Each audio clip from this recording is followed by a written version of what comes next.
Good morning students. हम लोगों ने जो है पिछली वीडियो में रेस्पिरेशन टॉपिक जो है स्टार्ट किया था, जिसमें जो है हम लोगों ने मैंने आपको बताया था कि रेस्पिरेशन जो है ये एक ऐसा प्रोसेस है जिसके अंदर फूड ऑक्सीडाइज्ड होता है और एनर्जी जो है रिलीज होती है, and that energy is used by our body to perform various functions. और वो एनर्जी जो है हमारी बॉडी के अलग अलग फंक्शंस को परफॉर्म करने के लिए यूज की जाती है।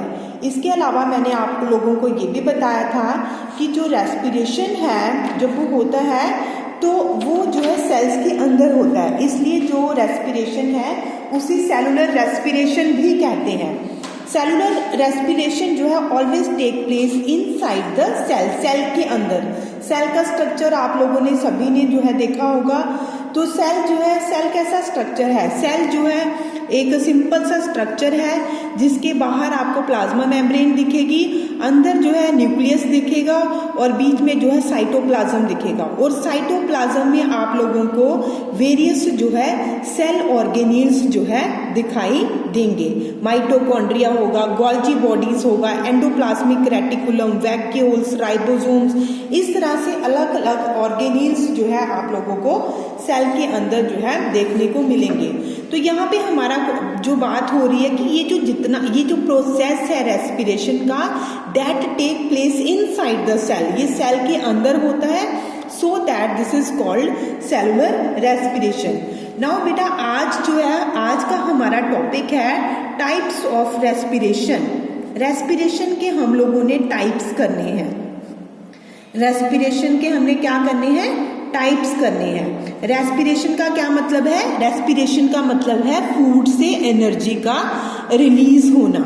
पर यहाँ पे अगर हम लोग टाइप की बात करते हैं तो रेस्पिरेशन जो है ये दो टाइप का होता है, aerobic respiration, aerobic respiration, and second one is the anaerobic respiration. अब हम दोनों में डिफरेंस देखेंगे कि एरोबिक रेस्पिरेशन और एनारोबिक रेस्पिरेशन में क्या डिफरेंस है। सबसे पहले बस बार बार मैं यही बोल रही हूँ कि आप लोगों को इस चीज का पता होना चाहिए कि रेस्पिरेशन का मतलब क्या है। रेस्पिरेशन का मतलब है कि फूड से एनर्जी का रिलीज होना। अब इसकी टाइप्स देखो। एरोबिक रेस्पिरेशन, एरोबिक रेस्पिरेशन जो है ये बेटा एक ऐसी रेस्पिरेशन है that take place in the presence of oxygen. जो किसकी प्रेजेंस में होती है? ऑक्सीजन की प्रेजेंस में होती है। That takes place in the presence of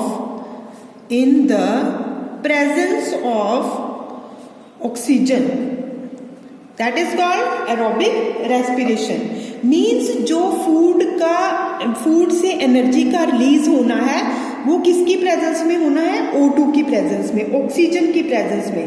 तो यहाँ पे जो ओवरऑल इक्वेशन हमारी बनेगी, मीन्स ये देखो, ये जो फूड है, फूड का जो ब्रेक डाउनिंग होनी है, फूड क्या है? फूड जो है ग्लूकोज है, और इसका जो ब्रेक डाउन होना है, जो इससे कार्बन डाइऑक्साइड और एनर्जी रिलीज होनी है, वो किसकी प्रेजेंस में होनी है? मतलब CO2 प्लस H2O प्लस जो एनर्जी रिलीज होगी वो किसकी प्रेजेंस में होगी? ऑक्सीजन की प्रेजेंस में। तो ये जो है ये क्या हो गया हमारा एरोबिक रेस्पिरेशन। पर इसको भी बेटा हम लोग थोड़ा सा और एक्सप्लेन करेंगे, थोड़ा नहीं ज्यादा एक्सप्लेन करेंगे। कैसे? देखो, ये जो सारा का सारा स्टेप है ये कहाँ पे होता है? सेल के अंदर होता है। अब हम लोग जो है एक एक करके करेंगे कि सबसे पहले होता क्या है बेटा। देखो, सेल के अंदर ग्लूकोज प्रेजेंट है, ठीक है। ये जो साइटोप्लाज्म है, साइटोप्लाज्म के अंदर क्या प्रेजेंट है? ग्लूकोज प्रेजेंट है। यहाँ पे देख लेते हैं हम लोग, ग्लूकोज प्रेजेंट है। तो यहाँ पे क्या होगा? सबसे पहले जो है ग्लूकोज जो है साइटोप्लाज्म के अंदर, इन साइटोप्लाज्म ब्रेक डाउन होगा एक सब्सटेंस में, दैट इज नोन एज 2-पायरुविक एसिड। मतलब डायरेक्ट जो है फूड ने इसके अंदर कन्वर्ट नहीं हो जाना है, जो फूड है या ये जो ग्लूकोज है ये फर्स्ट ऑफ ऑल जो है कन्वर्ट होगा 2 पायरुविक एसिड के अंदर, और कहाँ पे होगा ये साइटोप्लाज्म के अंदर। और इस प्रोसेस को क्या कहते हैं, इसको कहते हैं ग्लाइकोलिसिस। फिर उसके बाद क्या होगा बेटा, ये जो 2 पायरुविक एसिड है ये एंटर करेगा कहाँ पे, इनसाइड माइटोकॉन्ड्रिया। कहाँ एंटर करेगा, इनसाइड माइटोकॉन्ड्रिया। और माइटोकॉन्ड्रिया जो है एक सेल ऑर्गेनील्स है, एक नहीं बहुत सारे सेल ऑर्गेनील्स हैं जो साइटोप्लाज्म के अंदर प्रेजेंट हैं। तो ये जो 2 पायरुविक एसिड है ये माइटोकॉन्ड्रिया के अंदर जो है एंटर करेगा, और यहाँ पे ऑक्सीजन की प्रेजेंस में जो है किसके अंदर कन्वर्ट होगा, 6CO2 plus 6H2O plus 38 ATP। अब ये ATP क्या है, ये मैंने पिछले वीडियो में भी आपको बताया था। ATP जो है ये एनर्जी रिच मॉलिक्यूल्स हैं। जो भी एनर्जी जो है रिलीज हो रही है इस प्रोसेस में वो किस फॉर्म में स्टोर हो जाती है, ATP की फॉर्म में। तो एक ग्लूकोज मॉलिक्यूल से जो है कितने ATP जो है तैयार हो रहे हैं, 38 ATP, मतलब 38 एनर्जी रिच मॉलिक्यूल तैयार हो रहे हैं जो कि यहाँ पर माइटोकॉन्ड्रिया के अंदर स्टोर रहेंगे।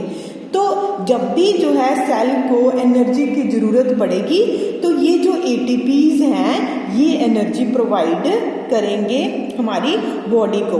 तो ये था बेटा एरोबिक रेस्पिरेशन। फिर से बता रही हूँ कि एरोबिक रेस्पिरेशन एक ऐसा प्रोसेस है जो ऑक्सीजन की प्रेजेंस में होता है।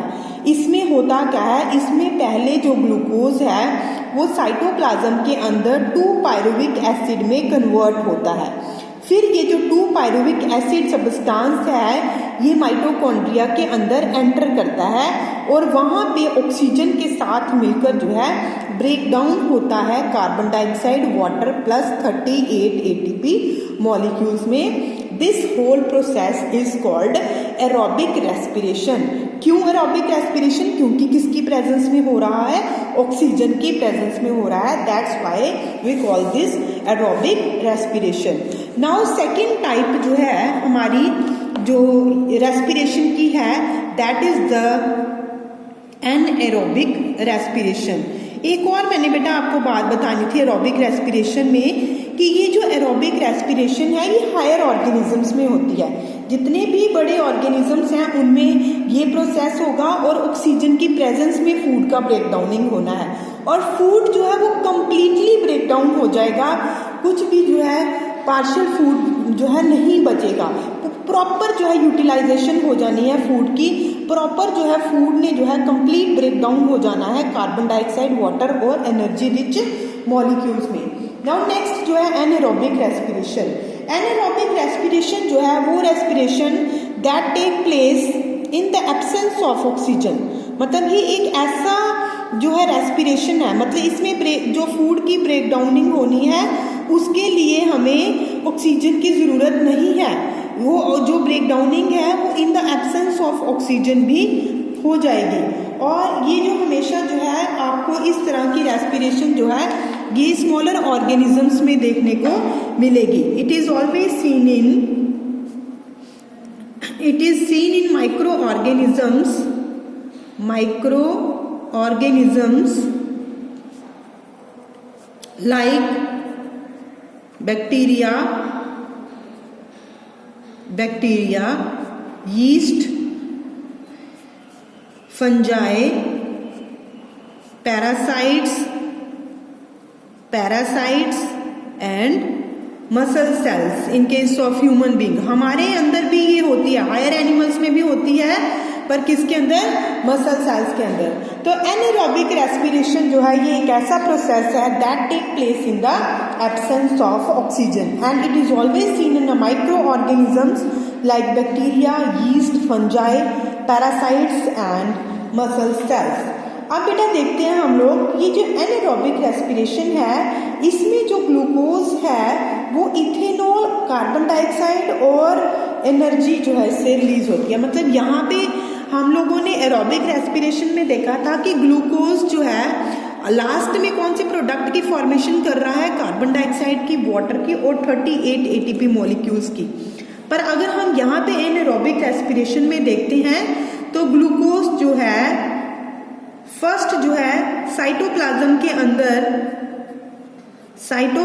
के अंदर 2 पायरुविक एसिड में कन्वर्ट होगा, 2 पायरुविक एसिड में कन्वर्ट होगा और फिर साइटोप्लाज्म के अंदर ही, अब ये माइटोकॉन्ड्रिया के अंदर एंटर नहीं करेगा एरोबिक रेस्पिरेशन की तरह, ये साइटोप्लाज्म के अंदर ही यहीं पे ही सब कुछ होगा।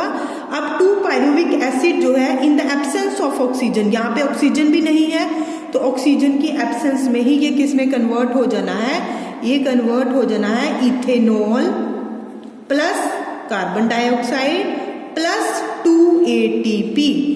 कितना कम जो है ATP जो है रिलीज हो रही है, कितनी कम एनर्जी जो है रिलीज हो रही है as compared to aerobic respiration. तो एनारोबिक रेस्पिरेशन में डायरेक्ट जो है ग्लूकोज जो है वो पहले साइटोप्लाज्म के अंदर ही पहले पायरुविक एसिड में कन्वर्ट होगा और फिर वो पायरुविक एसिड जो है वो ethanol plus carbon dioxide plus 2 ATP में कन्वर्ट होंगे। तो as compared to aerobic respiration very less amount of energy is produced in anaerobic respiration, only 2 ATP molecules are produced, whereas in case of muscle cells, in case of human being, हमारी sales के अंदर भी anaerobic respiration होता है, muscle cells के अंदर।